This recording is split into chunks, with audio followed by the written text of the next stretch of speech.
Selamat datang kembali di channel Lampu Redup.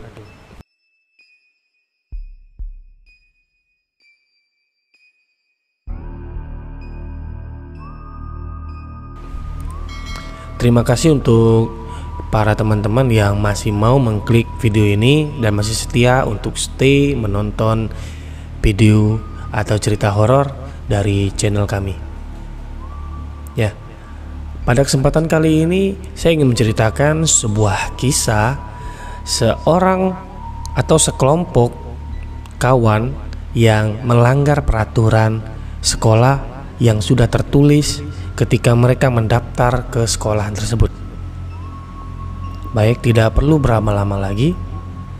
Cerita ini akan kita mulai. Sebut saja nama wanita ini Susi, dan dua temannya itu adalah Lucky dan Aini. Mereka adalah teman baru yang kebetulan ketika MOS itu satu gugus di sekolahan ini. Lambat laun mereka menjadi akrab dan jadilah circle di mana tiga sekawan ini selalu kemana-mana, bahkan ketika ke WC sekalipun. Susi adalah seorang wanita yang tomboy dan masa bodoh dengan banyak hal. Sedangkan si Lucky adalah orang yang tidak terlalu memikirkan ini baik atau buruk. Sedangkan si Aini adalah sosok wanita yang feminim namun sangat menyayangin kedua temannya ini. Cerita awalnya saat itu si Susi ingin izin untuk pergi ke toilet. Saat si Susi izin, ia melihat kedua temannya Lucky dan Aini kode untuk ayo kita pergi ke toilet yuk, temenin aku. Dengan kode tersebut lalu Susi pergi izin dulu. Tidak lama kemudian Lucky dan Aini itu pun ikut menyusulnya. Mereka bertiga memang kerap sekali izin ketika jam sekolah, jam mengajar. Mulai dari pergi ke kantin atau bolos ke atap sekolahan. Kala itu si Susi memang niatnya untuk pergi ke toilet sembari untuk buang air kecil karena ia memang sudah tidak tahan, dan kebetulan suasana di luar itu sedang hujan dan dingin. Diikuti dengan Lucky dan Aini, mereka pun bertiga itu sama namun di beda bilik. Setelah keluar dari WC tersebut, Susi seperti terpanggil hatinya menghadap ke suatu tempat di salah satu bilik ujung di toilet tersebut. Saat itu Susi bilang kepada si Lucky dan Aini, bagaimana kalau kita buka yuk pintu dari bilik toilet ujung itu. Lalu Lucky pun langsung sontak bilang, jangan Susi, kan kita sudah dilarang, bahkan sudah tertera di daftar awal kita waktu masuk ke sekolahan ini. Alah, gak masalah lah, ungkap si Susi. Palingan itu cuman untuk menakut-nakuti saja. Aini yang hanya mendengarkan saat itu hanya mengikuti saja. Iya atau tidak itu terserah si Susi. Sedangkan Susi dan Aini itu berdebat. Susi ingin, sedangkan Lucky itu antara iya dan tidak. Namun sedikit kita harus ketahuin bahwa Susi adalah pemegang keputusan iya atau tidak dalam pertemanan ini. Karena memang selalu keputusan dialah yang menjadi keputusan final dari keputusan mereka tersebut. Susi yang masih ngeyel untuk membuka bilik toilet itu membuat Lucky antara marah dan kesal, namun pasrah pun juga ada. Lalu Aini mulai menyeletuk di situ. Susi, aku takut, tapi terserah kamu deh, aku juga penasaran, ungkap si Aini. Lalu Lucky yang tidak bisa menolak dan tidak mengiyakan juga, ia mengikuti Susi berjalan perlahan ke bilik yang paling ujung di toilet tersebut. Nah, ketika mereka sampai di bilik toilet itu, memang toilet itu terkunci oleh engsel yang sudah berkarat, bahkan dengan gembok yang juga berkarat. Susi kala itu sedikit brutal. Ia tidak peduli dengan gembok tersebut, lalu dengan sekuat hatinya ia dobrak dengan terjangan kakinya. Aini yang terkejut mendengar suara yang gemuruh itu langsung bilang kepada Susi, berbisik, "Susi, nanti Ubi di sini dengar. Kamu pelan-pelan saja." "Ya mana mungkin," kata Susi. "Kita harus buka ini.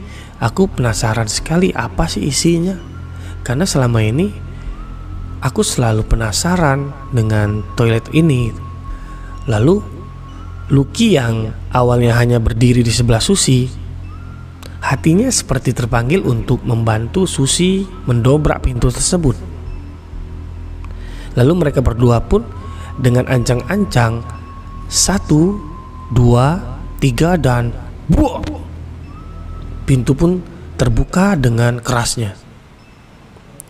Ketika pintu itu terbuka dan mereka melihat isi dalam toilet tersebut, mereka hanya melihat kloset dan wastafel.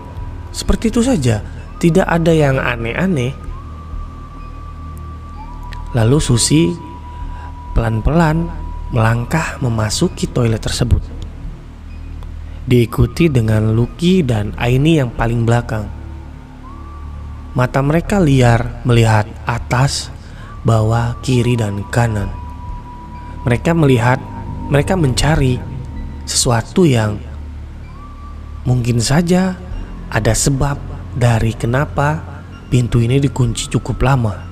Lalu ketika Susi melihat ke atas, hanyalah sarang dari laba-laba. Di bawah pun banyak tai cicak dan tai tikus.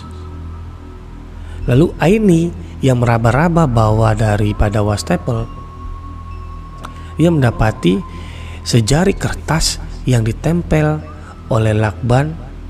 Lalu ia buka. Lalu si Aini bilang, "Susi, ini apa ya?" Susi yang langsung penasaran. Disambarnya kertas tersebut, lalu ia buka. Namun anehnya, kertas itu hanya bertuliskan Arab gundul. Dan ada sesuatu yang bentuknya itu seperti bulu ayam. Lalu bulu itu dia pelintir-pelintirkan.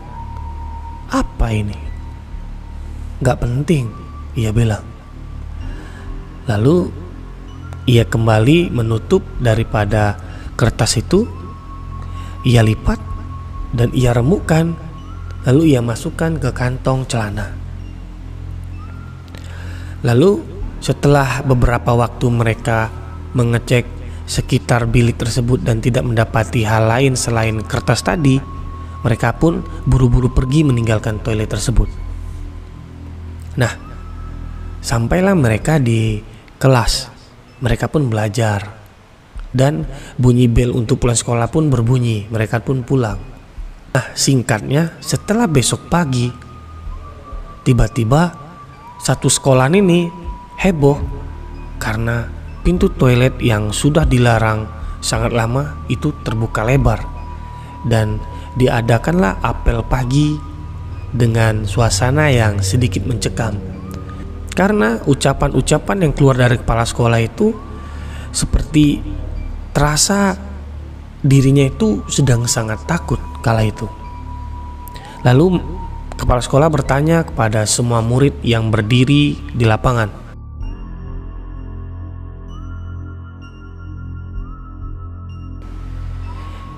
ia bilang seperti ini, "Anak-anak, saya ingin kejujuran dari kalian untuk jujur siapakah yang sudah sangat lantang membuka pintu dari toilet yang di ujung yang sudah tertulis di buku, lampiran ketika kalian mendaftar, dan kalian dengan lantangnya membuka itu. Bukankah itu adalah larangan? Sebaiknya kalian mengaku dan maju mendekati mimbar saya. Saya mohon, karena ini benar-benar sangat gawat. Sangat gawat. Lalu si Lucky menatap Susi yang sedikit gelisah kala itu. Sedangkan Aini begitu pun juga melihat Susi.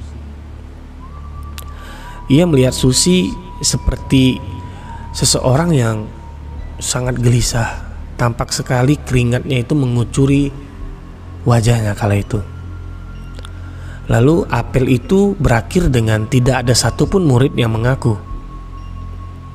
Lalu Lucky mendekati Susi. Susi, ini gimana? Kamu yang tenang, kata Susi. Nanti biar aku yang ngaku.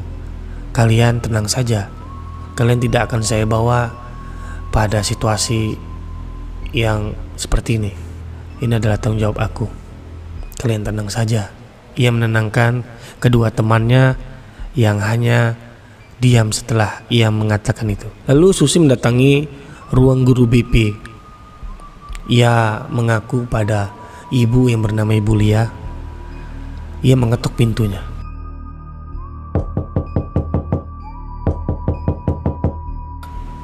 Assalamualaikum. Ya, masuk saja, teriak dari Ibu Lia, mempersilakan anak muridnya untuk masuk. Susi pun masuk ke dalam ruang guru BP. Oh ya, kenapa Susi? Kamu duduk dulu. Susi pun duduk dan ia mengaku bahwa dialah yang telah membuka pintu dari bilik toilet itu. Guru PP itu tidak sontak marah mendengar pengakuan si Susi. Lalu ia bertanya kepada Susi, saya akui keberanian kamu untuk mengakui kesalahan kamu. Namun, saya rasa sepertinya bukan hanya kamu saja yang membuka pintu itu. Pasti ada orang lain kan? Sebaiknya kamu bilang juga siapa saja yang membuka pintu itu.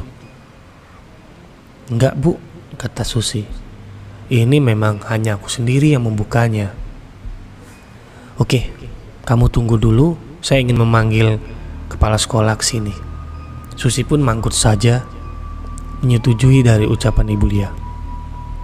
Tidak lama Ibu Lia pun kembali bersama dengan kepala sekolah dan diikuti juga dengan dua orang guru lagi. Ya. Di hadapan Susi saat itu adalah 3 guru dan 1 kepala sekolah. Ia seperti terintimidasi kala itu. Kepala sekolah bertanya kepada Susi, kan sudah saya bilang, ini tidak boleh ada yang buka bilik ini. Kamu kenapa kurang ajar? Susi terus didesak dengan pertanyaan. Susi hanya menunduk karena dirinya sangat takut kala itu. Lalu guru BP bertanya sambil memegang tangan Susi dengan bermaksud menenangkan Susi. Sebaiknya kamu ngaku, Nak, karena saya khawatir nanti akan ada sesuatu yang aneh menimpa kamu. Lalu Susi menatap Ibu BP dengan mengeluarkan pertanyaan, sesuatu aneh yang seperti apa, Bu? Karena pertanyaan itu, kepala sekolah langsung bilang seperti ini, kamu tahu tidak, di dalam toilet itu ada sesuatu yang tidak bisa kamu atasin nantinya. Saya yakin kamu akan sangat diteror oleh sesuatu yang tak kasat mata. Karena itulah kenapa bilik itu kami tutup. Sebaiknya kamu ngaku siapa saja. Saya tidak yakin bahwa itu hanya kamu saja. Susi yang mendengarkan ucapan kepala sekolah itu tersentak hatinya. Sepertinya ini memang gawat. Lalu ia bilang, iya Pak,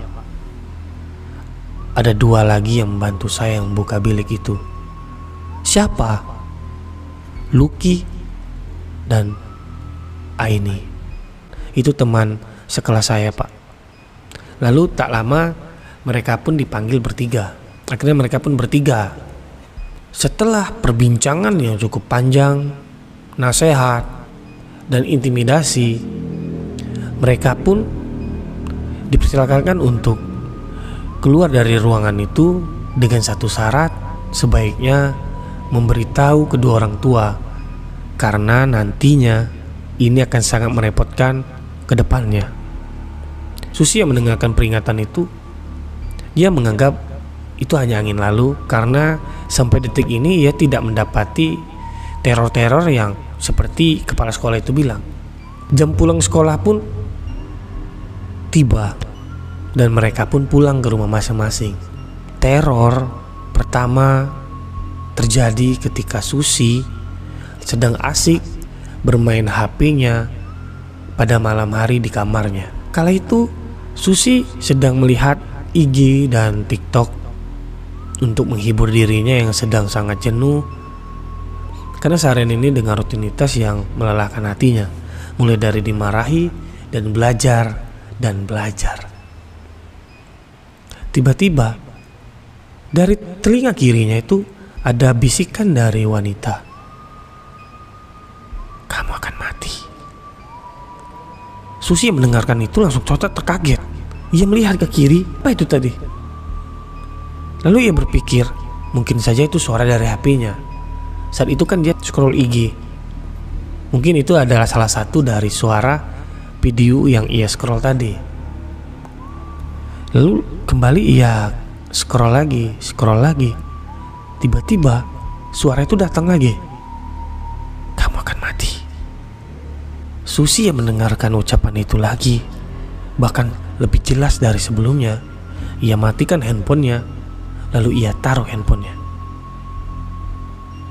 Lalu ia menenangkan dirinya, dan tiba-tiba di atas kepalanya ada sesosok wanita yang berpakaian sangat lusuh membelakanginya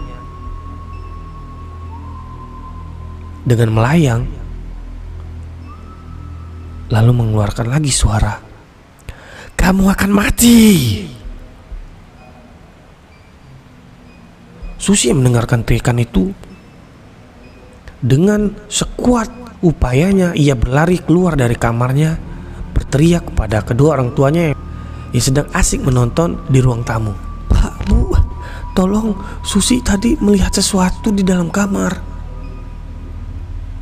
Bapaknya dan ibunya yang melihat anaknya itu keluar dengan sangat ketakutan langsung menenangkan anaknya. "Kamu kenapa, Susi? Tadi Susi melihat ada wanita melayang di atas kamar, lalu bilang Susi akan mati." Lalu bapaknya segera berjalan dengan cepat, membuka pintu kamar Susi dan melihat sekitar isi dari kamarnya. Namun ia tidak mendapati orang yang Susi bilang. Lalu ia datang lagi pada Susi yang masih terlihat sedang sangat ketakutan. "Mana, Nak? Gak ada, Bapak lihat gak ada." "Tadi ada, Pak." "Gak ada, mungkin kamu halusinasi saja." Ibunya pun menenangkan begitu juga.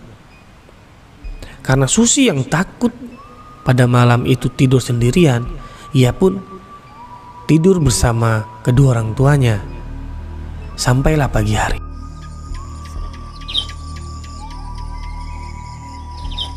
Susi yang masih merasa ketakutan pergi ke sekolah dan bertemu dengan Lucky dan Aini yang sudah duduk di mejanya masing-masing. Ia mendatangi Lucky pertama kali. "Ki, aku semalam diganggu." "Ganggu sama siapa?" kata Lucky. "Sama sesuatu yang mirip dengan kuntilanak." "Apakah kamu gak diganggu?" "Aku enggak kok, aku tidur dengan nyenyak. Aku juga semalam pergi dengan pacarku. Tidak ada kejadian yang aneh." Lalu Susi mendatangi Aini dan bertanya seperti itu juga. Dan Aini pun juga bilang bahwa ia tidak diganggu sama sekali. Malamnya juga berlalu dengan sangat tenang. Susi yang mendengar dari kedua temannya tidak diganggu, ia pun kembali duduk di mejanya. Ia bermenung. Bahkan seharian ia tidak fokus dengan apa yang diajarkan oleh guru-gurunya. Kedua temannya melihat Susi yang berkelakuan aneh hari itu, bertanya pada Susi, "Susi, kami boleh bertanya?" Seperti itu saja ucap dari Susi. "Kamu kenapa hari ini seperti tidak biasanya? Kan aku sudah bilang," kata Susi. "Aku diganggu sama sosok kuntilanak." "Mungkin kamu hanya mimpi," kata si Lucky. "Aku nggak mimpi. Aku yakin itu." Lalu Aini bilang, "Ya kayaknya kamu hanya mimpi, Susi. Jangan kamu pikirin. Ayo kita pergi yuk makan di kafe itu."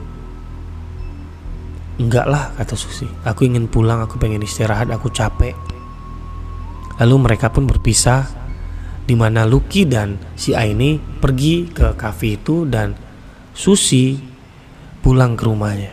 Lalu malam pun tiba lagi. Susi malam itu sudah sedikit tenang dan ia kembali bermain dengan handphonenya kala itu. Namun dengan situasi yang sama, namun ini jauh lebih menyeramkan. Kenapa? Karena ketika ia sedang asik bermain handphone, ketika ia melihat ke depan, ada sosok wanita yang berpakaian lusuh menatap ke arahnya dengan sangat tajam. Berawakan wanita itu kurus, wajahnya di sebelah kanan itu terluka sangat parah, giginya taringnya itu sangat panjang, dan matanya keseluruhannya itu berwarna merah dan menyala, menatap Susi dengan sangat tajam. Lalu ia kembali bilang,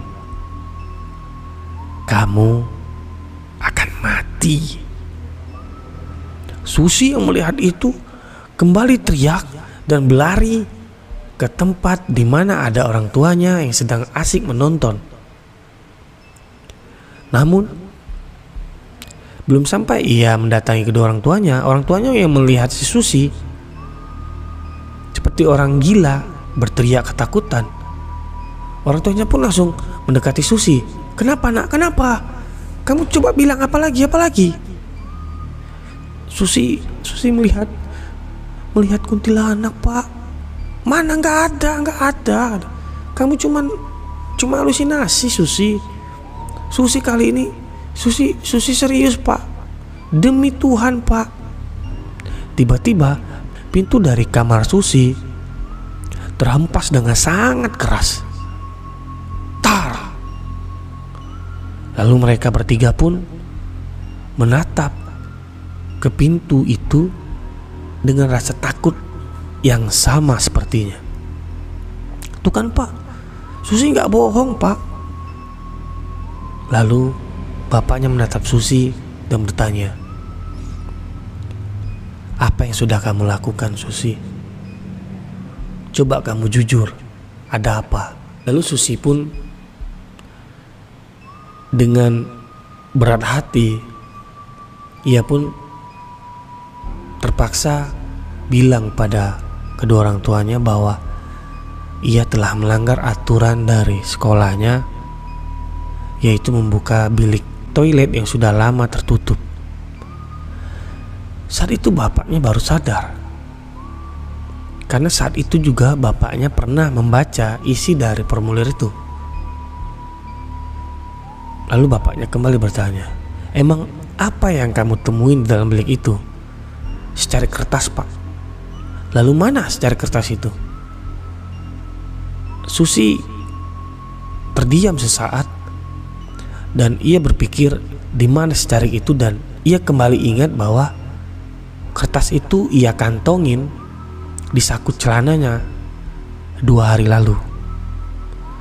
"Sepertinya ada, Pak, di celanaku." Lalu mereka bertiga pun masuk dengan pelan ke dalam kamar mencari secari kertas itu. Ketika mereka mendapat secari kertas itu yang bertuliskan Arab gundul dan ada satu bulu seperti bulu ayam, orang tuanya melihat itu dengan seksama. Lalu bapaknya pergi meninggalkan Susi dan ibunya malam itu. Dengan izin, bapaknya ingin pergi ke orang yang ia kenal yang mengerti pada sesuatu yang mistis seperti ini. Sampailah tengah malam, Susi yang masih melihat ada sosok wanita itu di sudut-sudut rumah berpindah-pindah. Susi hanya bisa memejamkan matanya kala itu, namun ia tidak bisa untuk tidur. Sedangkan ibunya yang melihat Susi seperti orang gila hanya bisa memeluk si Susi sambil menenangkan anaknya itu. Sampailah bapaknya kembali ke rumah dan bilang pada Susi, "Ini ada sosok wanita yang mengikutimu sampai ke rumah karena kamu mengambil rumahnya," ucap bapaknya. Lalu Susi bertanya, "Jadi gimana, Pak? Susi udah gak sanggup lagi, Pak." "Kamu tenang, sudah diatasi oleh teman Bapak. Kamu sebaiknya jangan lagi bertindak ceroboh. Kalau dilarang, itu berarti memang tidak boleh. Bukan dilarang dan kamu melakukannya." "Iya, Pak, Susi janji." Lalu mereka pun tidur berbarengan di kamar. Sampailah esok pagi, di mana bapaknya mengantar Susi dan menemui kepala sekolah pagi itu. Dan bapaknya menyerahkan secari kertas itu dan bulu ayam itu yang sudah dikemas dengan rapi kepada kepala sekolah. Lalu kepala sekolahnya itu menerima dengan raut wajah yang masih sangat kesal menatap Susi. Bapak Susi pun berkata seperti ini, "Maafkan anak saya, Pak. Saya mohon maafkan anak saya. Dan yang terjadi pada Susi sudah saya netralisir dengan orang yang saya kenal. Sebaiknya ini Bapak simpan lagi." Lalu kepala sekolah yang melihat Bapak Susi berkata dengan lembut, dengan tulus. Lalu kepala sekolah bilang seperti ini, "Ya sudah, saya maafkan untuk kesalahan Susi kali ini. Namun sebaiknya ke depannya Susi jauh lebih hati-hati, karena yang dilarang pasti memang tidak boleh." "Iya, Pak," ucap Susi. Susi minta maaf. Susi kapok, Pak.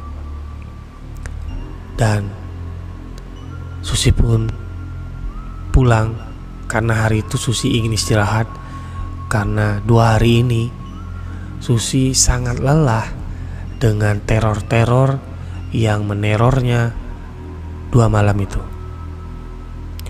Dan cerita pun selesai. Terima kasih untuk teman-teman yang masih setia sampai detik ini menonton video ini. Dan terus dukung dengan cara subscribe dan tekan lonceng, karena setiap malam Jumat dan malam Minggu kami akan rutin mengupload video cerita horor. Sampai di mana channel ini bisa dimonetize dan kami akan mengundang narasumber. Jadi untuk sampai saat itu saya akan terus bercerita dengan cerita-cerita yang menarik dan mencekam. Oke, terima kasih. Sampai jumpa lagi di video selanjutnya. See you.